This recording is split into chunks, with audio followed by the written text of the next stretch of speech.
आप सभी को आने वाले नवरात्रि की हार्दिक शुभकामनाएं।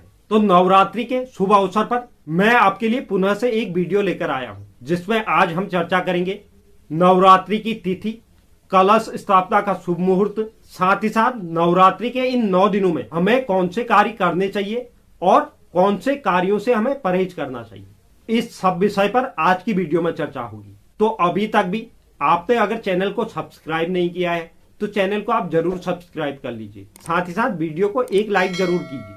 तो शुरुआत करते हैं हम आज की वीडियो की। 9 दिनों तक चलने वाला नवरात्रि का पावन त्योहार एक साल में 4 बार मनाया जाता है। साल में 2 बार गुप्त नवरात्रि के रूप में और 2 बार उत्साह और उत्सव के साथ मनाया जाता है। उत्साह और उत्सव के साथ मनाई जाने वाली नवरात्रि एक तो मार्च या अप्रैल माह में आती है, दूसरी जो नवरात्रि होती है वह सितंबर या अक्टूबर माह में आती है, जिसे शारदीय नवरात्रि कहा जाता है। और यह जो अभी शुरू होने वाली है इसे चैत्र नवरात्रि कहते हैं। यह त्योहार युद्ध में राक्षस को हराने के लिए देवी दुर्गा के सम्मान और जश्न के रूप में मनाया जाता है। राक्षस महिषासुर ने कठिन तपस्या से भगवान ब्रह्मा से इस शर्त पर अमरता प्रदान कर ली कि उसे एक महिला ही हरा सकती है। इसके बाद उसे इस बात का गुरूर था कि कमजोर महिलाएं उसका क्या बिगाड़ पाएंगी, कौन सी महिला उसके साथ युद्ध कर पाएगी। ऐसे में उसे तीनों लोकों पृथ्वी, स्वर्ग और नर्क में तांडव करना शुरू कर दिया। महिषासुर के तांडव को रोकने के लिए और तीनों लोगों की रक्षा करने के लिए भगवान ब्रह्मा, भगवान विष्णु, भगवान शिव सहित अन्य सभी देवी देवताओं ने अपनी शक्तियों को मिलाकर देवी दुर्गा की रचना की। तब देवी दुर्गा धर्म को बहाल करने के लिए, महिषासुर का अंत करने के लिए उस राक्षस के साथ भयंकर युद्ध किया और अंत में विजयी हुई। इसी विजय के जश्न को उत्सव के रूप में बदलने के लिए यह पर्व मनाया जाता है।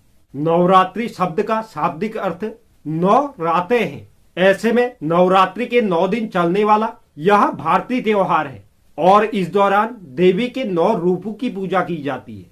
उत्तराखंड के कई क्षेत्रों में इस दिन हरेला रखने की परंपरा भी है, जिसे दशमी के दिन काटा जाता है और माता दुर्गा और अन्य भगवानों में यह हरेला चढ़ने के बाद स्थानीय लोग उसे अपने सिर में आशीष के रूप में भी रखते हैं। इस वर्ष चैत्र नवरात्रि 2 अप्रैल 2022 से शुरू है, जिसकी समाप्ति 10 अप्रैल 2022 को होगी। वर्ष 2022 में कलश स्थापना का जो पहला शुभ मुहूर्त है वह 2 अप्रैल 2022 को सुबह 7:35 से सुबह 9:08 तक है और जो दूसरा शुभ मुहूर्त रहेगा वह दिन में 12:16 से शाम को 3:23 तक रहेगा। तो आप अपने सुविधा अनुसार कलश की स्थापना कर सकते हैं। तो 2 अप्रैल से शुरू होने वाले नवरात्रि पर्व में पहले दिन माता के शैलपुत्री स्वरूप की पूजा की जाएगी। नवरात्रि के दूसरे दिन यानी 3 अप्रैल को माता के ब्रह्मचारिणी स्वरूप की पूजा की जाएगी। वहीं नवरात्रि के तृतीय दिन यानी 4 अप्रैल को माता के चंद्रघंटा स्वरूप की पूजा की जाएगी। नवरात्रि का 5वां दिन यानी 5 तारीख को माता के कूष्मांडा स्वरूप की पूजा की जाएगी। नवरात्रि के 6ठे दिन यानी 6 तारीख को माता के स्कंद माता स्वरूप की पूजा की जाएगी। वहीं नवरात्रि के 6ठे दिन यानी 7 अप्रैल को माता के कात्यायनी स्वरूप की पूजा की जाएगी। नवरात्रि के 7वें दिन यानी 8 अप्रैल को माता के कालरात्रि स्वरूप की पूजा की जाएगी। नवरात्रि के 8वें दिन यानी 9 तारीख को माता के महागौरी स्वरूप की पूजा की जाएगी और अंतिम 9वें दिन यानी 10 अप्रैल 2022 को माता के सिद्धदात्री स्वरूप की पूजा की जाएगी।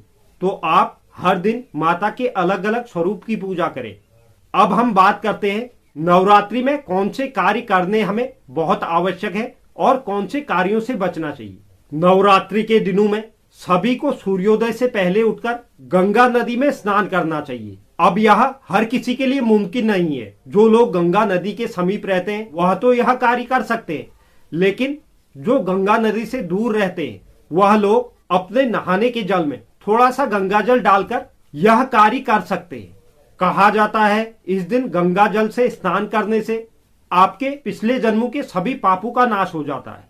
दूसरा जो कार्य है, नवरात्रि के 9 दिनों में दुर्गा सप्तशती का पाठ जरूर करना चाहिए। इसके अलावा कुंजिका स्तोत्र का पाठ, यह भी बहुत शुभ परिणाम देने वाला होता है। यह स्वास्थ्य के लिए लाभकारी होने के साथ साथ मानसिक शांति भी प्रदान करता है। इस दिन सभी को अपने पूजा स्थल पर अखंड ज्योति जरूर जलानी चाहिए।